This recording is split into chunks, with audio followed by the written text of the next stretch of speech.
What's up, everybody? Welcome back to the channel and Happy New Year. It is New Year's Day, January 1st, 2025. I have a kind of a smorgasbord video for you guys today. So I have a pile of stuff that I got just before Christmas. One Christmas gift, well, two Christmas gifts to talk about, and some late arrival Christmas cards that I didn't have a chance to mention that definitely deserve mentioning. So we're going to do that. And then I have some USAC progress to show you guys. And then, yeah, we'll go from there. So where do I start? Where do I start? Okay, let me start with, I'm going to start with Christmas cards and then roll right into Christmas gifts, I guess, is what the best way to do this. So like I said, I had some late arrival Christmas cards. So first one that showed up was from Anthony. That is a wonderful Christmas card, Anthony. Thank you for the very kind words inside. P.S. I don't have any shop cards, but I am working on something for 2025 that you guys might enjoy, possibly, I hope. Anyway, so you'll find out about that, and we'll go from there. But yeah, sorry, I don't have any shop cards. Haven't had shop cards in, gosh, quite a while, unfortunately. So, but anyway, thank you, Anthony. I really appreciate all the support. Next, my very good friend, Frank. His actually arrived Christmas Eve, I believe. Dude, this guy is a genius when it comes to these thumbnails and these cards. That's amazing. I love it. Thank you, Frank. Thank you for a great year of friendship. And I look forward to seeing you again soon in person. I don't know how that's going to happen. Like I said in my other video, unfortunately, we're skipping NNL East this year. But there's got to be a way we can get together somehow. So thank you, Frank. I really appreciate that. And then last, certainly not least, I got something very special. So from Tiffany and family, I got a Christmas card. The Dirt Road Cinderella, a.k.a. Tiffany. Thank you very much for the kind words and the holiday wishes. I really appreciate that. But she sent over something very special and very cool. I wanted to share with you guys. A package showed up, and she had sent me a message that said, "Don't open until Christmas." And I'm glad I didn't. The little kid in me wanted to peek, but I didn't. I opened it up on Christmas Eve and blown away, completely blown away. So Tiffany and family made me this sign. This is really cool. Very, very, very cool. This is what Christmas is all about right here. Homemade stuff, gifts, exchange between friends. Tiffany, there's a big part of me that wishes I had something that I could have sent to you. There's always next year. But I just wanted to say thank you very much for this. This is cool. Where the shop here is going to go through a mini makeover, if you would say. I have some Carney style model cases coming. Some of the Hot Wheels are going to come down and go into storage, and some stuff's going to get put away because I have some cool stuff to hang on the walls. I have some really cool stuff that I got from my friend BG that I'd like to hang up, and stuff like this. So I might do a little video on that when that happens. But thank you, Tiffany. This really means a lot, and you'll see it soon hanging on the wall, I promise. And then the one and only model gift I got a lot of cool stuff this Christmas, mostly handmade stuff from my kids. But Miss Heather got me one model kit. And I usually don't ask for model stuff because I have so much stuff, right? I think I'm if I'm not right at or a little bit over 400, I would be shocked. The last time I checked, the last time I counted, I think I was at 390 something. So with these additions, pretty close to 400 unbuilt model kits, right? I mean, I don't need model kits, and usually if it's something I want, I usually just buy it.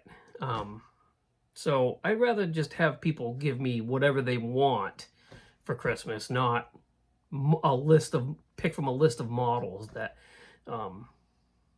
that I've asked for. Anyway, but Heather knocked it out of the park with this model. This is really cool. Heather got me the Tom's Castrol Supra from Tamiya. That's a cool kit. I've seen a couple of people have this built, and I'm a big Toyota fan, huge Toyota fan. And this is going to be really cool in the case. So even though she says she watches them, but I don't think she really does. Thank you, Heather. Not that I haven't already thanked you in person, but that's an awesome gift. So that's gift-wise, that's what I got this year, right? And that's more than enough. More than enough. I would rather sit and watch my kids open up. I mean, we went, we did pretty well for our kids and grandkids, and that's what Christmas for me is, watching them open stuff, not me opening stuff. But anyway, so now let's get on to the handful of kits that I bought and got just before Christmas. So I'm excited for this kit. I told you guys that I wanted to get this kit just because it was in limited numbers. Maybe I didn't. Maybe I said that on the podcast. It's hard to keep track of what I say and where I say it. Anyway, so yeah, I wanted to get a hold of this kit right here, the Mobius, the Comet, 65 Mercury Cyclone AFX, Arnie Bestwick car, and I did manage to get a hold of this, and there's something really cool planned for this, just after the beginning of the new year.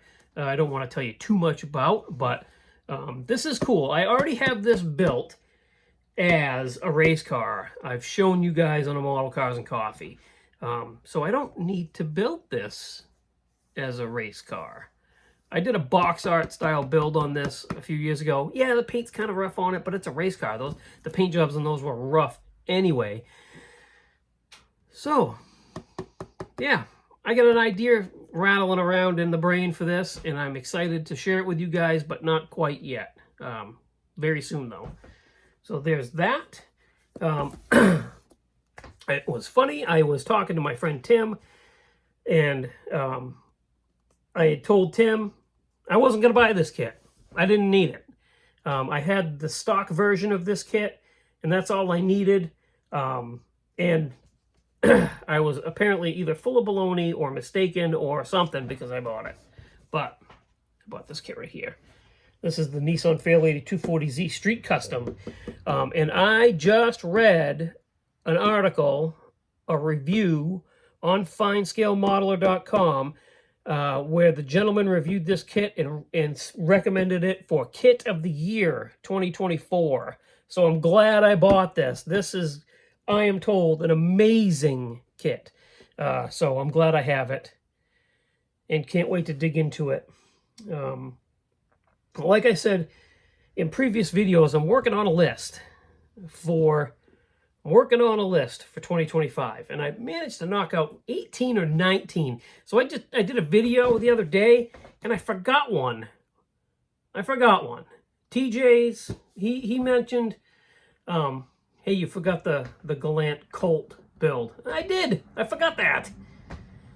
So I'm going to work out a list this year of stuff that I want to build. And I'm actually going to try and slow myself down a little bit so I can maybe get a little bit more attention to detail in some of these builds. I'd like to do that. I'd like to expand my repertoire and exercise my abilities on engine detailing. And I know you guys say my paint jobs, for many of you guys say my paint jobs are top notch, and I appreciate that, but I know that they can go 1 or 5 steps better. So I'm going to I'm going to try and improve those this year too. And I think slowing down just a tick will be the ticket. You know, maybe 10 or 12 models instead of 18 or 19. It might be the way to go. But anyway, I'm going to write a list, and this might be on it because that's pretty cool, actually. So that's that. We'll put this stuff here for now. Last but certainly not least, I think is how I'm trying to say that. I've been very excited for this kit. This kit is definitely going to be built in 2025.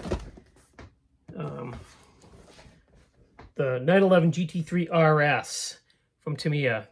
This is cool, and I don't know what to do with it, to be honest with you. I built a few white cars. A lot, you know, white is kind of cool. That white and blue livery looks good. The red livery looks good. But, oh man, does that black with the red wheels look... Wow. Take a good look at that. Holy cow. That's pretty cool. So I don't know what we're going to do with this, but I'm excited for this. So we got that right there. And if I decide I'm going to start these kits, obviously...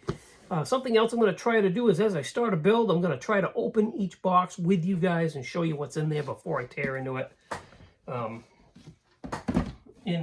This year anyway. Hopefully I'll do a better job at that. Boy, there's a lot of stuff I need to do a better job at with these videos and you guys. But anyways, I digress.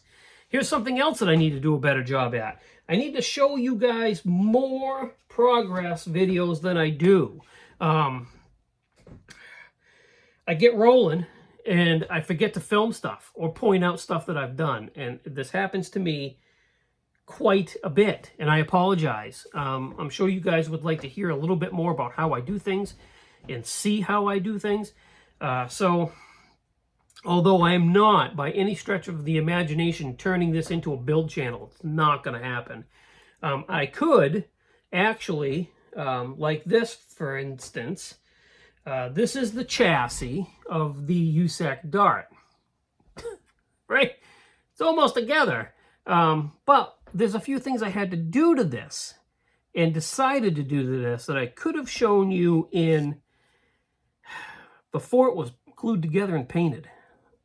Because like I said, I'm a dope. I get going and I just go and I forget what I'm doing. So anyway, so we'll start with this and I'll explain to you what I did. So this is the chassis for the Dart. This is the USAC build for 2025. So I'm squeezing some big wheels and tires under this thing. These are the rear wheels and tires that I'm using. Those are deep. Those are wide, okay? These are from MCV Products. Two-piece wheel. Really, really nice, crisp detail. You get the separate lug nuts in there that go in from this is just a nice set of wheels and tires.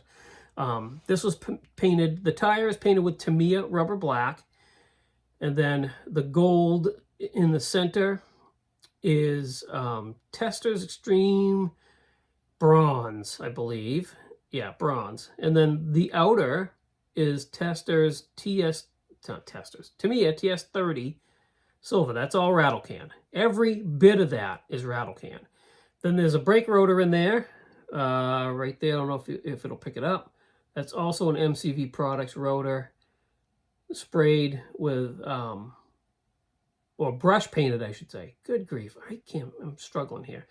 Brush painted with Tamiya flat aluminum, and then we did some Tamiya black wash over that. And then the Tamiya, the calipers. Anything that's orange, I painted by hand. And I used, let's see, lacquer, pure orange, Tamiya pure orange, this right here. Okay, so that's, I'm old school. I'm not so old school that I'm not open to new techniques, but I'm just old school enough where I do a lot of brush painting, a lot of hand brush painting still. So it is what it is. But anyways, off topic, here we go. Let me get back on track. Squeezing those wheels in the back. So I also used, this is an MCV Products nodular 9-inch rear axle with super stock leaf springs with Caltrax bars. Now, I had to narrow this axle by, gosh, 1/4 of an inch on either side. Use the saw, cut that off. The springs mount wherever you need them to, and they're mounted on top of the frame rails, just like this kit comes with super stock leaf springs too, and that mounts the same way. So that's how we mounted that, right? But what you don't see is, even though I did all of that, I didn't want to tub this. I had to grind some space right here on both sides. It's going to be almost impossible to see because I painted it, but I had to grind this down to be able to fit those wheels and tires in there. Then I added subframe connectors in the back where the shocks mount. I put like a stiffening brace type thing in there. Plus I needed the shocks because the shocks mount differently on this. I needed something to mount the shocks on. And then this kind of stinks, but oh well, it is what it is. You can see right there. You couldn't see it until I painted it, but that's where the Revell numbers were stamped. I sanded that off and sanded it smooth, and then once I primered and painted it, it has a different texture. Oh well, whatever. Then the subframe in the front, which is right there, I had to modify that quite a bit. We had to cut I'm trying to figure out how to hold this. The spindles I cut and moved the hubs for the 3D printed wheels up considerable to lower the front suspension. It took me a full day to figure that ride height out. But then to get this is the Iceman Collections supercharged Elephant engine. You know the motor I'm talking about. But anyway, to get that to fit in this chassis, I had to hollow out these spots in the subframe considerably and chop this side and this side down so that the motor... Oh, also, see anything weird about that? Yeah, I had to grind that flat to get the floor pan to sit. To get the motor to sit in here just like this. So it sits in the chassis just like that, nice and low, so that it'll clear the hood and it'll clear the firewall. And that's what it looks like from underneath. Fits nice and snug now. So that's what we had to do. And I apologize. I'm going to do my best to show you guys that type of stuff as I'm doing it before I paint it. That way you can see clearly what is going on. But anyway, that's the chassis for the USAC build. And that ought to give you a hint as to the color. Anyway, so yeah, we're working on the exhaust for that. And I think I'm going to custom make a drive shaft for it because it's now with the aftermarket engine and transmission and rear axle, the stock drive shaft, neither one of them, because you get two in that kit, I believe, unless I had an extra one in there for some reason. But anyway, neither one fit. So what I'll do is I'll chop the ends and make my own out of tube. And when I do that, I'll show you how I did that.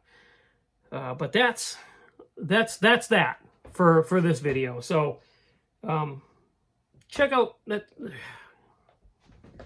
Thank you for all the gifts. Thank you, Tiffany. Thank you, Heather. Thank you, Hobby Nut Models, because that's where I got these three kits, actually. Got all three from Hobby Nut Models. So thank you, Mark at Hobby Nut Models. I appreciate that. Check out everything linked in the description of the video. They're going to appreciate it just as much as I will, which includes Mark at Hobby Nut Models, Joel at Iceman Collections. Check out the Facebook page. That's starting to grow, and that makes me happy. So go check out my Facebook page, join that, and start sharing your work. I'd love to see it. That's a good place for, you guys that don't have YouTube accounts that want to participate in like my Street Machine group build, or I get emails from people, not all the time, but I do get emails from people saying, I wish I could show you what I built, last year. Or you can, if you join the Facebook group, you can post it there, and I'll be able to see everything you guys are doing. And check out the podcast. Here's to another great year of the Model Car Podcast. I am excited for that. So there we go. Hope you enjoy the rest of your holiday. Back to work for most people tomorrow. Yuck. And I'll see you on the next one. Bye, guys.